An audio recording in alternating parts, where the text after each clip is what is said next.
संस्थापकाय च धर्मस्य सर्वधर्मस्वरूपिणे अवतार वरिष्ठाय रामकृष्णाय ते नमः। শ্রী রামকৃষ্ণের কথামৃত। তব কথামৃত স্বামী লোকেশানন্দ যে আলোচনা করছেন, তার ইতি করা যায় না। শ্রী রামকৃষ্ণ বলছেন, বাজিকর এসে কত বাজি করে, আমের চারা আম পর্যন্ত হল, কিন্তু এসব বাজি, বাজিকরই সত্য। বাজিকর অর্থাৎ ম্যাজিশিয়ান বা জাদুকর। এইরকম ম্যাজিকের কথা আমরা শুনি। একজন ইংরেজ বর্ণনা করছেন ভারতীয় জাদুকর কিরকম জাদু দেখায়।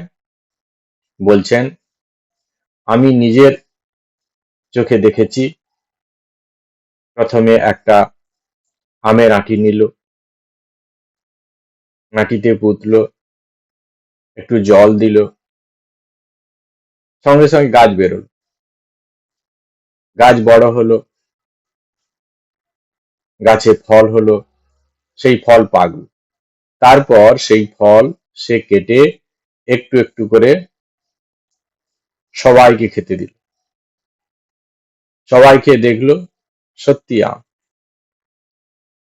কিন্তু কিছুক্ষণ পরে দেখা গেল গাছ নেই, কিচ্ছু নেই। ঠাকুর এই ম্যাজিকের কথাই বলছেন। বলছেন, এই যে এতগুলো কাণ্ড হয়ে গেল চোখের সামনে, অসম্ভব অসম্ভব সব ব্যাপার দেখে মনে হলো সত্যি, এর কোনোটাই কিন্তু সত্যি না। সত্যি একমাত্র সেই লোকটি যে এসব করছে। জাদু সত্যি নয়, জাদুকরই সত্যি। তেমনি ব্রহ্ম সত্য, জগৎ মিথ্যা। ঠাকুর এখানে তার শক্তিতে সমস্ত কিছু ঘটছে, তিনি সেটি বোঝাতে চাচ্ছেন। এখানে সে বোঝাতে গিয়ে ঠাকুর এই বাজিকরের উদাহরণটি দিচ্ছেন। যখন বাজিকর অর্থাৎ যারা জাদু দেখায় আমাদেরকে, ম্যাজিশিয়ান, তো ম্যাজিকের মাধ্যমে বিভিন্ন কিছু করে। এখানে মাছ বলছেন যে তিনি একটি দেখেছেন যে একজন আম আঁটি পুঁতেছে, সেখান থেকে আমের চারা বেরোলো, সে আম গাছটা বড় হয়েছে। তারপর সেখানে আম গাছে ফুল ফল, ফলটা পাকলো, সেই আম আবার সবাইকে বিতরণ করলো। এত কিছু ঘটছে। আবার কিছুক্ষণ পর দেখা গেল কোনো কিছু নেই। ঠাকুর সেখানে বলছেন কি, যে এখানে যে জাদু যা কিছু দেখাচ্ছে সেটি মিথ্যা। কেন মিথ্যা? আর অস্তিত্ব নেই। এক সময় ছিল, এক সময় মনে হয়েছিল, আজকে কিন্তু এখন কিন্তু আমি দেখতে পাচ্ছি না, সেই কারণে মিথ্যা। কিন্তু যিনি এই জাদুটি দেখাচ্ছেন তিনি কিন্তু সত্য, অর্থাৎ জাদুকর, ম্যাজিশিয়ান, তিনি সত্য। তিনি সমস্ত কিছু করে দেখাচ্ছেন। সমস্ত ম্যাজিক গুলো তিনি করছেন যে যার বাস্তব কোনো অস্তিত্ব নেই। কিছু সময়ের জন্য আমার মনে হয়েছিল, কিন্তু এখন সেটি আর নেই। রিয়ালিটিতে আর তাকে আমি আর দেখতে পাচ্ছি না। কিন্তু যখন আমরা দেখেছিলাম তখন সেটাকে ভুল বলেও মনে করতে পারি। সমস্ত পরপর দেখে যাচ্ছি, মিথ্যা কি করে বলবো? কিন্তু একটা টাইম পর দেখা গেল সেগুলো আর নেই। সত্য বস্তু হচ্ছে সেটাই যেটা সব সময় থাকে। আমরা যদি শুধু বাজিকর আর বাজি এটার মধ্যে মধ্যে সীমাবদ্ধ থাকি, আমাদের চিন্তাটা যদি ওর মধ্যে থাকে, তাহলে দেখবো যে বাজিকরই ও জাদুকরই একমাত্র সত্য। কারণ ওইগুলো দেখানোর আগেও তিনি ছিলেন আর এখনো তিনি আছেন। কিন্তু তিনি যা দেখিয়েছিলেন প্রথম অবস্থায় সেগুলো দেখা গেছে, কিন্তু এখন আর দেখা যাচ্ছে না। তাহলে এগুলো মিথ্যা, এগুলো সব মিথ্যা। আম চারাও মিথ্যা, আটি আম গাছ, আম ফল দেখা হলো, আম পাকলো, আম আমাদের সবাইকে খেতে দিল, এই সমস্ত ঘটনাটা মিথ্যা। কিন্তু কেন এখন আর দেখতে পাচ্ছি না? বাজিকর ম্যাজিশিয়ান কিন্তু সত্যি, তিনি প্রথম অবস্থায়ও ছিলেন আর এখনো তিনি আছেন। এই উদাহরণটি দিয়ে ঠাকুর বোঝাতে যাচ্ছেন যে জগৎ সংসারে যা কিছু দেখতে পাচ্ছ সমস্ত কিন্তু পেছনে একজন আছেন, একজন আছেন, তিনি এই রকম ভেলকি দেখাচ্ছেন। তিনি যেন ম্যাজিশিয়ান, তিনি ম্যাজিক করে সমস্ত জগৎ সংসারকে এইভাবে দেখাচ্ছেন, আর আমরা তাতে মুগ্ধ হয়ে ভ্রমিত হয়ে গেছি, মুগ্ধ হয়ে গেছি। ওটা সত্যভাবে আমরা গ্রহণ করছি, আমরা বেরিয়ে আসতে পারছি না। যেমন ম্যাজিশিয়ান আমাদেরকে দেখায়, যখন দেখায় সেই মুহূর্তে কিন্তু আমরা কোনো একটা সবগুলো যে রং, এগুলো অবাস্তব, এগুলো আমাদের কিন্তু মনে হয় না। তার আহ, সেই দিকে আমাদের মন দিয়ে এমন হয়ে যায় যে আমরা ওখানে হিপনোটাইজ হয়ে গেছি, ওইটা নিয়েই আমরা আছি, বাহ সত্য, দেখছি, আনন্দ পাচ্ছি, সমস্ত কিছু। আর যে এই যে কারসাজি, সেগুলোকে দেখে আমরা ব্যাস আনন্দ হচ্ছে, আমাদের উপভোগ করছি আমরা। ঠিক তেমনি জগৎ সংসারে এই যে যা কিছু ঘটছে, এখানে সেই ঈশ্বর কি করছেন, সমস্ত কিছু করছেন, যার কোনো বাস্তব অস্তিত্ব নেই। ম্যাজিশিয়ান যা কিছু করছে তার যেমন কোনো বাস্তব অস্তিত্ব নেই, ঠিক ঈশ্বর যেভাবে আমাদের মায়াতে এইভাবে বদ্ধ করে যা কিছু দেখাচ্ছেন সেগুলোর কোনো বাস্তব অস্তিত্ব নেই। তার মানে আমরা আরেকটু গভীরে যে বলতে পারি যে যিনি করছেন তিনি হচ্ছেন কারণ, ম্যাজিশিয়ান হচ্ছে কারণ, আর যা কিছু তিনি দেখাচ্ছেন সেটি ম্যাজিশিয়ানের কার্য। তাহলে কার্যটা সত্য নয়, কারণটাই সত্য, কারণটাই সত্য। পরে এর মধ্যে আমরা আলোচনা করব। এর পরে যেটি বলছে, বেদান্ত শাস্ত্রে এই জাদুকরের উপমা অনেক জায়গায় আছে। শঙ্করাচার্য জাদু এবং জাদুকরের উপমা দিয়েছেন। বলছেন বাজিকর সত্য, বাজি মিথ্যা, তেমনি ব্রহ্ম সত্য, জগৎ মিথ্যা। জগৎটা যেন একটা জাদু, রঙিন, পরিবর্তনশীল, ঘটনাবহুল। কিন্তু এইসব জাদু করছে কে? একজন জাদুকর নিশ্চয়ই আছেন। কে সেই জাদুকর? ব্রহ্ম, কিংবা সাধারণভাবে বললে ঈশ্বর। মায়া কল্পিতাং জগৎ, এই যে পরিদৃশ্যমান জগৎ, এই মায়ার দ্বারা কল্পিত, দেখতে দেখতে বদলে যায়, আজ আছে কাল নেই, স্বপ্নের মতো। স্বপ্নে কত কি করছি, আকাশে উঠছি, কত দেশ বিদেশে যাচ্ছি, স্বপ্ন ভাঙলে দেখা যায় যে খাটটেই উপরে শুয়ে আছি, সেই খাটের উপরেই আবার শুয়ে আছি। জগৎটা এই স্বপ্নের মতো মিথ্যা, কারণ অস্থায়ী। ঠাকুর এক চাষির গল্প করছেন। চাষির একমাত্র ছেলে মারা গেছে, স্ত্রী কাঁদছে,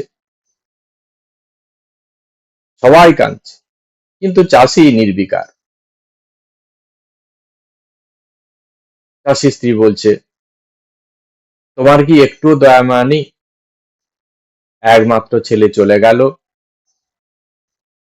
আর তোমার চোখে একটুও জল নেই? তখন সেই চাষি বলছে, কেন কাঁদছি না জানো? কাল রাতে আমি স্বপ্ন দেখেছিলাম যে রাজা হয়েছি, আর 8টা ছেলের বাপ হয়েছি, খুব আনন্দে আছি। এমন সময় আমার ঘুম ভেঙে গেল। এখন আমি ভাবছি কার জন্য কাঁদবো, ওই 8টা ছেলের জন্য, না এই একটা ছেলের জন্য। অর্থাৎ ওই 8টা ছেলেও যেমন মিথ্যা, এই একটা ছেলেও তেমনি মিথ্যা। ঠাকুর বলছেন চাষা জ্ঞানী, তাই দেখেছিল স্বপ্ন অবস্থা যেমন মিথ্যা, জাগরণ অবস্থাও তেমনি মিথ্যা। এক নিত্য বস্তু সেই আত্মা, যা চিরকাল আছে, তাই নিত্য। অতীতে ছিল, বর্তমানে আছে, আর ভবিষ্যতেও যা থাকবে, তিনকাল অবাধিত, যা তাই নিত্য। সেইভাবে বিচার করে দেখা যায় জগতে কোনো কিছুই নিত্য নয়, একমাত্র নিত্য হলো ব্রহ্ম বা আত্মা বা ঈশ্বর।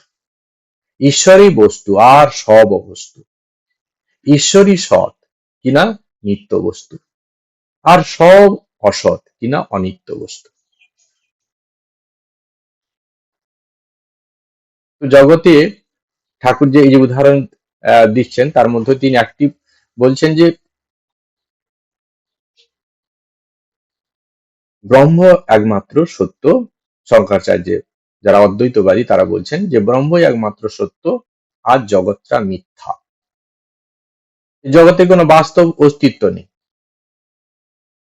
বাজিকর যেমন বিভিন্ন ভেলকি দেখাচ্ছে, সেই ভেলকিগুলোর যা কিছু দেখাচ্ছে তার কোনো বাস্তব রিয়ালিটিতে সেগুলো নেই। ঠিক তেমনি ভাবে এই ব্রহ্ম, ঈশ্বর যে আমাদের কাছে জগৎ সৃষ্টি করছেন, যা কিছু দেখাচ্ছেন, এগুলো সবই ভ্রম। একমাত্র কারণে তিনি আছেন, তার কারণে এসব ঘটছে। ঈশ্বর পেছনে আছেন বলে সমস্ত কিছু ঘটছে। তাই এই যে জগৎ প্রপঞ্চ, এটি মিথ্যা।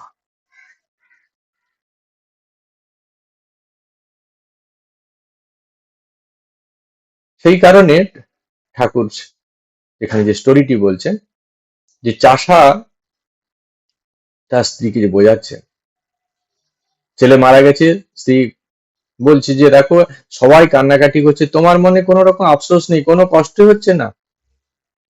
তখন বলছে দেখো গো, আমি কার জন্য কালকে রাতে আমি একটি স্বপ্ন দেখেছিলাম, সেই স্বপ্নে দেখলাম যে আমি রাজা হয়ে গেছি, আমার অনেকগুলো ছেলেপুলে হয়েছে, রাজত্ব করছে আনন্দে। এমন সময় স্বপ্ন ভেঙে গেল, আমি যেমন ছিলাম তেমনই আছি,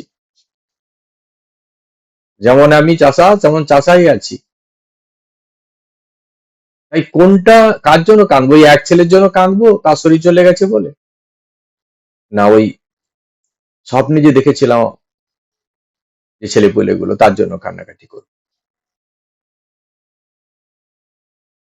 স্বপ্নটাও যেমন মিথ্যা, আর জাগ্রত অবস্থায় যা কিছু আমরা দেখছি সেটাও মিথ্যা। চাষা সেটি অনুভব করছেন। ঠাকুর বলছেন যে চাষা জ্ঞানী ছিলেন, তাই তাই তার কি হচ্ছে, তার বিচার শক্তি এত তীক্ষ্ণ ছিল, তার বোধ শক্তি এত তীক্ষ্ণ ছিল যে জগৎটা যে মিথ্যা, ভ্রম, সবকিছু মায়া, এটি তিনি বুঝে গেছেন। ঈশ্বরই একমাত্র এখানে সত্য, তার সমস্ত কিছু যা ক্রিয়েশন সেটি হচ্ছে মিথ্যা।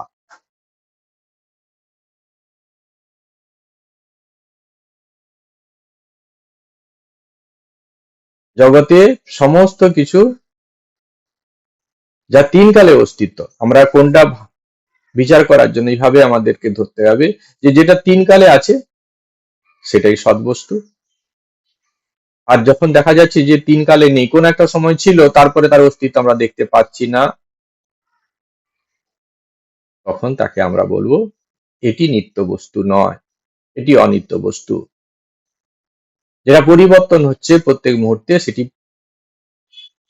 অনিত্য বস্তু। নিত্য বস্তু কোন অবস্থায় পরিবর্তন হবে না। ঈশ্বর, তিনি অতীতে ছিলেন, বর্তমানে আছেন, ভবিষ্যতেও থাকবেন। তাই ঈশ্বর সৎ বস্তু, ঈশ্বর নিত্য বস্তু। এছাড়া জগতের সমস্ত কিছু সব অনিত্য। কেন অনিত্য? না এর তিন কালে অস্তিত্ব নেই, এটি পরিবর্তনশীল,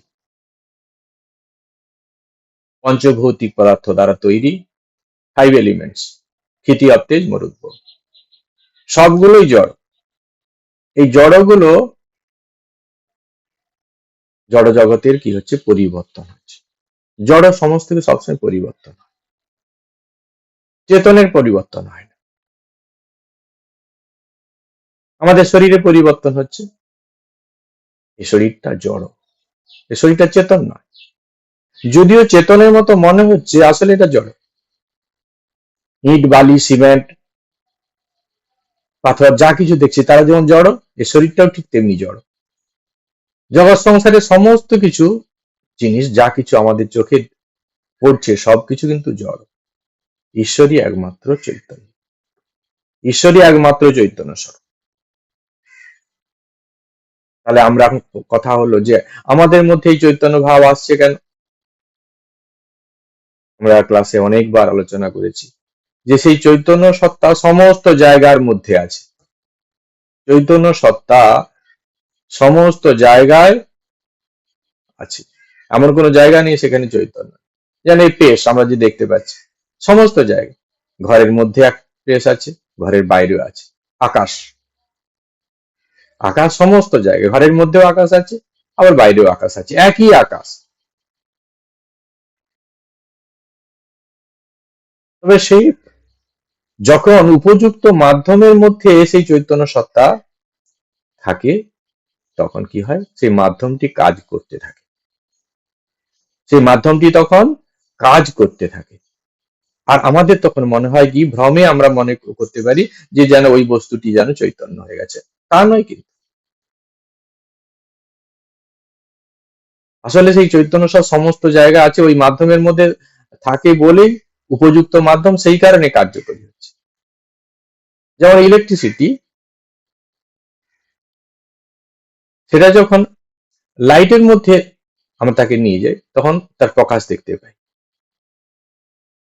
বাল্বটা নিজে থেকে জ্বলে না, ওই ইলেকট্রিসিটি আছে বলে আলো দিচ্ছে। পাখাটা নিজে থেকে ঘোরে না, কারণ রূপে সেখানে ইলেকট্রিসিটি আছে বলে পাখাটা ঘুরছে। তাহলে উপযুক্ত মাধ্যম সেটি হয়। অন্য কোনো জিনিসে একটা পাথরের মধ্যে আমি ইলেকট্রিসিটি দিয়ে দিলাম, সেটা জ্বলে উঠবে বা কোনো কিছু, সেটা কিন্তু হয় না। উপযুক্ত যদি মাধ্যম হয়, তখন তার প্রকাশটা আমরা বুঝতে পারি আমাদের চোখে। আমরা যে স্তরে আছি, উপলব্ধিমান পুরুষ, তিনি কিন্তু সমস্ত জায়গায় দেখছেন, আমি সেটা দেখতে পাচ্ছি না। কেন? আমি সেই জায়গায় পৌঁছতে পারিনি। যিনি পৌঁছতে পারছেন তিনি কিন্তু অনুভব করছেন। আর চৈতন্য শক্তির যে খেলা, সেটি তিনি অনুভব করছেন, দেখতে পাচ্ছেন। যেমন ঠাকুর দেখেছিলেন, সর্বম খলুদাং ব্রহ্ম, ঠাকুর সেটি বুঝতে পারছেন বলে নরেন্দ্রকে তিনি বোঝাচ্ছেন, স্বামীজিকে তিনি বলছেন, দেখো এটা ঈশ্বর বা এটা ঈশ্বর, সবকিছু ঈশ্বর। কিন্তু আমাদের বুদ্ধি স্তর যেখানে, আমরা সেটি বুঝতে পারবো না, আমরা পারছিও না।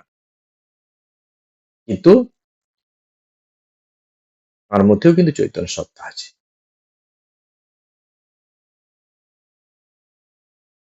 এখন আমাদের যে বুদ্ধি স্তর যেখানে আমরা ধরতে পারবো, সেটি হচ্ছে এইরকম উপযুক্ত মাধ্যম। সেখানে কিন্তু যখন আমরা যখন প্রকাশ দেখতে পাই, তখন মনে হয় যে ওই জড় বস্তু বুঝি সেই চৈতন্য। আমি জড় স্বরূপ, এই শরীরটা জড়, কিন্তু যিনি আছেন বলে আমার মধ্যে এরকম প্রকাশগুলো হচ্ছে।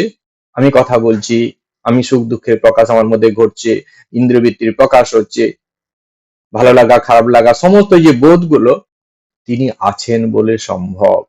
তিনি যদি না থাকতেন, তাহলে এগুলো হতো না। ঠিক, তিনি যদি না থাকতেন এগুলো হতো না। তাহলে ঈশ্বরই একমাত্র নিত্য বস্তু। আর জগতে, পঞ্চেন্দ্রিয় গ্রাহ্য জগতে যা কিছু আমরা দেখছি, পঞ্চেন্দ্রিয় গ্রাহ্য জগতে আমরা যা কিছু দেখছি, সবকিছুই হচ্ছে মিথ্যা, অনিত্য। দৃষ্টিদোষের কারণে আমাদের এই যে ভ্রম। যখন বাজিকর কখনো কখনো দেখা যায় আহ, তাদেরকে কিছু কিছু জিনিস দেখায় যে আসলে কোনো কিছু ছিল না, আমি এই জিনিসগুলো এভাবে করেছি, আমি স্বাদ যখন পাচ্ছি, আমি তার মানে আম ওখানে নিয়ে এসছে, কিন্তু কিভাবে তিনি নিয়ে এসছেন অন্য আম, কৃত্রিম আম নয়, সেটা অন্য কোনো রিয়ালিটিতে যে আম আছে, সেই আমটি কোথা থেকে কিভাবে তিনি ওইখানে এনেছেন, সেটি তার বিদ্যা। সমস্ত লোকচক্ষুকে ফাঁকি দিয়ে তিনি এইসব করেছেন, আম গাছটাকে বড় করেছেন, সমস্ত কিছু করছেন, কিন্তু সেটা বুঝতে দিচ্ছেন না কাউকে। যেহেতু আমরা বুঝতে পারছি না, তাই আমাদের কাছে এটা ভ্রম। আর যখন তিনি বলে দিচ্ছেন, কখনো কখনো বলে দেয় এই জিনিসটা আমি এই করেছি, এই ঘটনাগুলো ভেতরে করেছি, যেটা তুমি বুঝতে পারবে, তোমরা দেখতে পাবে, আমি এই ঘটনাগুলো তো সবকিছু করেছি, নাহলে পাবো কি করে আমি এসব।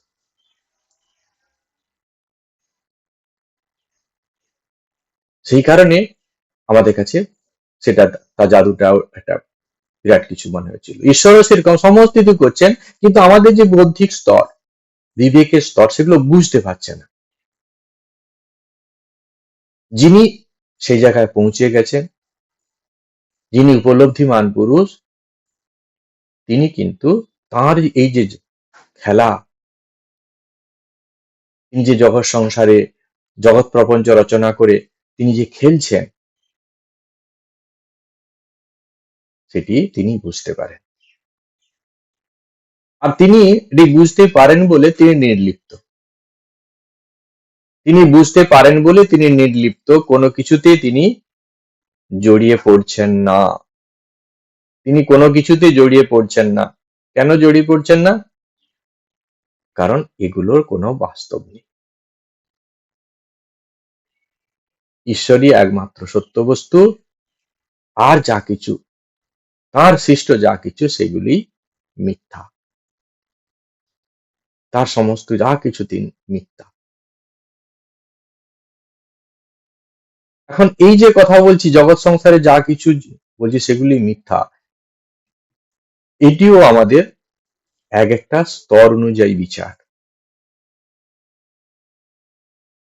আমাদের কাছে জগৎ মিথ্যা, আবার উপলব্ধিমান পুরুষের একটা স্তরে যে তার যে উপলব্ধি, সেখানে যে দেখছেন সমস্ত জায়গায় সেই চৈতন্য সত্তা বিরাজ করছে। কোথায় মিথ্যা তো কিছু নেই। আমরা এখন যে ক্লাসে আছি, আমার যে স্ট্যান্ডার্ড, সেই অনুযায়ী আমাদের কাছে জগৎ মিথ্যা। অর্থাৎ জগৎকে যে রূপে আমরা দেখছি সেটা মিথ্যা, জগৎ মিথ্যা না।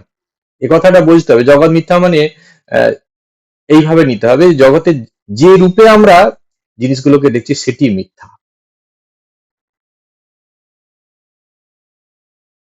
কারণ আর কার্যের এই যে খেলা, কারণ থেকে কার্য হচ্ছে। আর এক সময় মানুষ উপলব্ধি করে বুঝতে পারবে, উপলব্ধি করে এটি বুঝে যে কারণই কার্য রূপে প্রকাশ পাচ্ছে, কারণই কার্যরূপে প্রকাশ পাচ্ছে।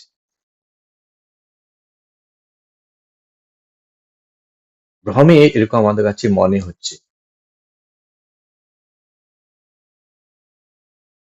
এটি সাধন সাপেক্ষ। এখন আমাদের কাছে এটা মনে হচ্ছে অনিত্য, পরিবর্তনশীল, কিন্তু উপলব্ধি মান পুরুষের কাছে কোনোটাই পরিবর্তন হচ্ছে না, কোনোটাই পরিবর্তন হচ্ছে না। পারমার্থিক যে সত্তা, সেটি কিন্তু সব সময় এক, এক হয়ে আছে। আমরা সেই জায়গায় পৌঁছতে পারিনি বলে আমরা ওকে দেখতে পাচ্ছি না, বুঝতে পারছি না। ম্যাজিশিয়ান যখন আমাদের বলল যে এগুলো আমি এইভাবে করেছি, তখন জিনিসটা আমি বুঝে গেলাম। তার আগে কিন্তু আমার মনে হয়েছিল এগুলো সব সত্যি। ম্যাজিশিয়ান দেখানোর পরে বলছে ও তাহলে মিথ্যা এইভাবে আমাদেরকে জিনিসটাকে সাজিয়ে এইভাবে করেছে। ঠিক তেমনি ভাবে ঈশ্বর যখন আমাদেরকে বুঝিয়ে দেবেন, আমাদের সাধন বলে আমরা যখন সেই জায়গায় পৌঁছে যাব, তখন আমরা দেখতে পাবো কি এটি সমস্ত কিছু মিথ্যা, সমস্ত অনিত্য। এই চাষা উপলব্ধিমান পুরুষ ছিলেন, সেই কারণে তিনি বিচলিত হচ্ছেন না। জগতের সমস্ত কিছু অনিত্য, এই জাগ্রত অবস্থা অনিত্য, স্বপ্ন অবস্থা অনিত্য, কিন্তু যিনি দেখছেন তিনি জাগ্রত অবস্থাতেও সমস্ত কিছু অনুভব করছেন, আবার স্বপ্ন অবস্থাতেও তিনি সমস্ত কিছু অনুভব করছেন। সেই অনুভব যিনি করছেন তিনি সত্য, আর যা কিছু অনুভব করছেন সেগুলো হচ্ছে মিথ্যা। কারণ যখন কোনো আমরা অনুভব করি, যখন কোনো কিছু আমরা দেখি, তাহলে একটি হচ্ছে দৃশ্য আর একটি হচ্ছে দ্রষ্টা। আমরা যে পরিবর্তনগুলো দেখতে পাচ্ছি, এটা ভালো, এটা খারাপ, আহ, এখানে এটি হয়েছে, ওখানে ওটি হয়েছে, এই যে ঘটনাগুলো দেখতে পাচ্ছি, আমরা একটা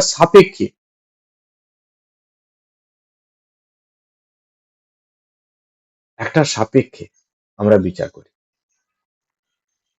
যা কিছু আমরা জগতে বিচার করছি সেটা একটা কিছু সাপেক্ষে বিচার করি।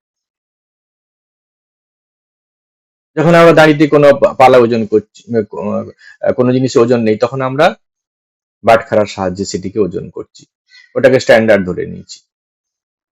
সেই বাটখারার সাপেক্ষে আরেকটি বস্তুর ওজন আমরা পরিমাপ করছি। একটা স্থির বস্তুর সাপেক্ষে পরিবর্তন দেখছি।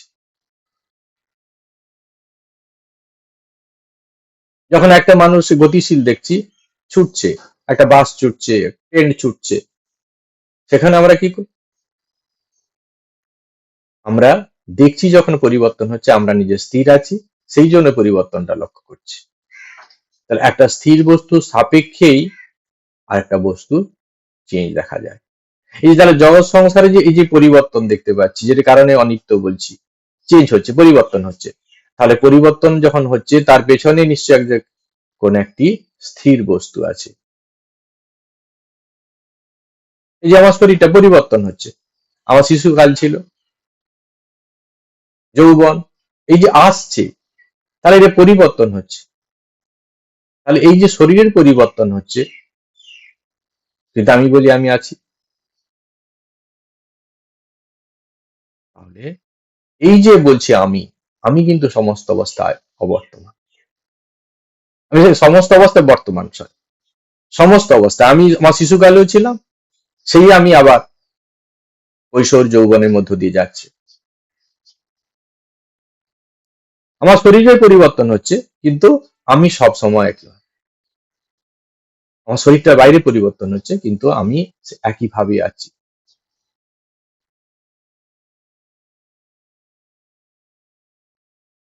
সেই যে আমির খোঁজ, সেই আমির খোঁজকে আমাদের করতে হবে। ঠাকুর সেখানে এই জন্য বলছেন যে ঈশ্বরই সেই একমাত্র নিত্য বস্তু, সেই আমি হচ্ছে ঈশ্বর, যে সমস্ত অবস্থায় সাক্ষী স্বরূপ হয়ে সবুজ কিছু দেখছেন। এই বিচারটিকে সমস্ত জায়গায় ধরে রাখতে হবে। এই পরিবর্তনশীল জগতে আমরা যখন ঘাত প্রতিঘাতের মধ্য দিয়ে যাই, আমাদের জীবনে সমস্যা আসে, তখন এই বিচারটুকু রাখতে হবে যে আমাদের যে এই যে পরিবর্তন হচ্ছে, এই পরিবর্তনশীলতাই হচ্ছে জাগতিক ধর্ম। এটাকে আমি বন্ধ করতে পারবো না, বহির্জগতে এই চেঞ্জকে বন্ধ করতে পারবো না। আমি কি বন্ধ করতে পারি? আমার যে থিঙ্কিং প্যাটার্নটা, আমি যে দৃষ্টিতে জগৎ সংসারকে দেখছিলাম, সেই দৃষ্টিটাকে যদি আমি সংশোধন করে নিই জ্ঞান বিচারের দ্বারা, তাহলে জগৎ সংসারে এই পরিবর্তনটা আমার চোখে আর পড়বে না। পরিবর্তন হতে থাকবে, জগৎ যেমন চলছে তেমন চলবে, আমার চোখে এই পরিবর্তনটা ধরা পড়বে না, আর আমি তাতে প্রভাবিত হব না। কেন প্রভাবিত হব না? এটা ধর্ম, বস্তু ধর্ম, বস্তু ধর্ম, সেই কারণে আমরা প্রভাবিত হব না। জগতে সমস্ত কিছুর পেছনে সেই ঈশ্বর আছেন বলেই সমস্ত কিছু ঘটছে, তিনি আছেন বলে তার শক্তিতে সমস্ত কিছু কাজ করছে, এটি হচ্ছে ঠাকুর এখানে বোঝাতে চাচ্ছেন। তিনি একমাত্র সত্য বস্তু। কেন? তিনি সব সময় আছেন। আমাদের সমস্ত কিছু পরিবর্তন তিনি লক্ষ্য করছেন। তিনি আছেন বলে সমস্ত কিছু ঘটছে। তিনি না থাকলে কোনো কিছু ঘটতো না। যদি বাজিকর না থাকতো, এতগুলো জিনিস তিনি কেউ কি করে ঘটতো? বাজিকর যদি না থাকতো তাহলে কি এই জিনিসগুলো আসতো কি? সেখানে আম বীজও আসতো না, আমের আঁঠি, আমের চারাও তৈরি হতো না, আম গাছও তৈরি হতো না, আমের ফুলও ধরতো না, ফলও ধরতো না, আর আম পেকে পাকতো না, সবার হাত কাছে একটু একটু করে যে দেওয়া ঘটনাটি সেটিও ঘটতো না।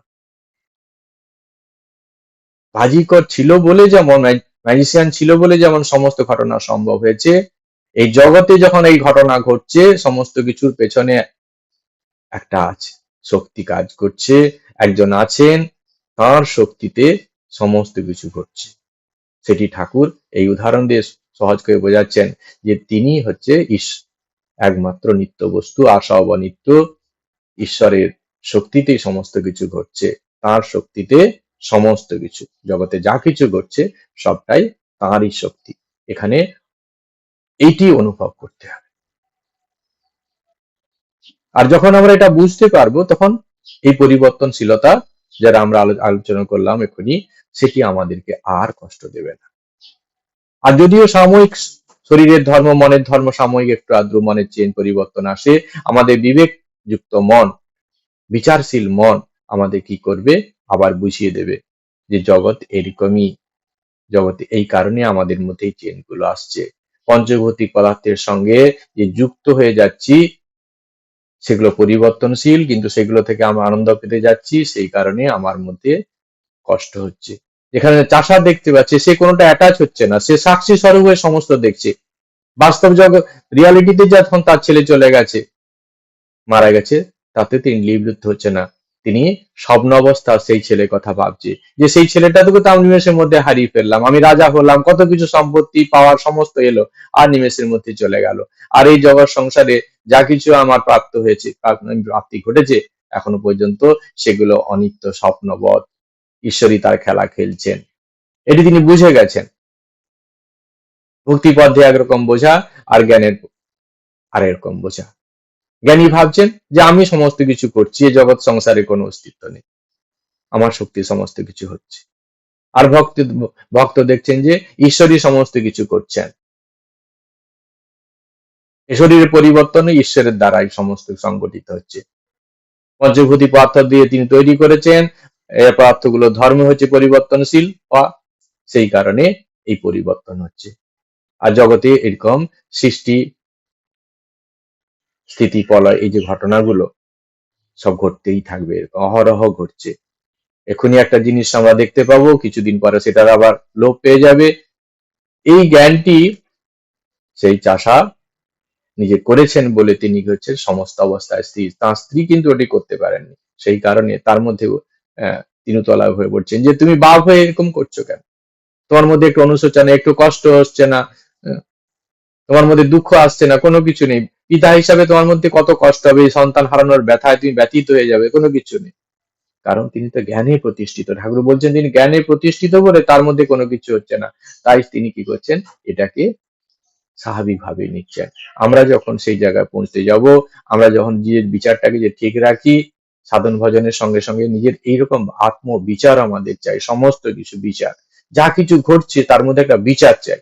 এই বিচারটা যদি আমাদের মধ্যে থাকে, তাহলে জাগতিক এই যে পরিবর্তন, সুখ দুঃখ, এগুলো আমাকে সাময়িক ভাবে হয়তো একটু বিচলিত করলেও আমরা সঙ্গে সঙ্গে ওখান থেকে বেরিয়ে আসতে পারবো।